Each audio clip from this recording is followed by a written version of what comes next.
Welcome to Samba Samba. Enjoy the video. In this video, I will show how to make burritos from scratch.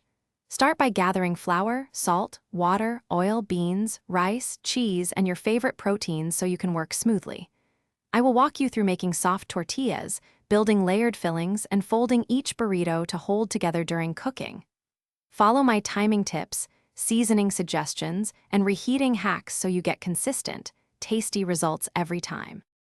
Making tortillas from scratch is simple and rewarding, and it gives your burritos the best texture.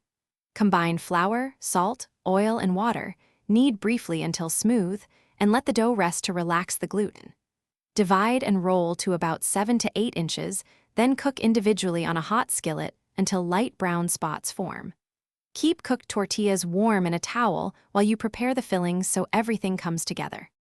Build flavorful fillings by balancing textures and tastes, using rice, beans, protein, cheese, and a fresh salsa. Season your protein with cumin, chili, and garlic, and add lime and cilantro to the rice for brightness. Warm tortillas slightly before filling to make folding easier, then layer ingredients centrally, fold the ends inward, and roll tightly to seal. Finish with a quick skillet press for a crisp exterior if desired. Thanks for watching. Consider subscribing if we helped you.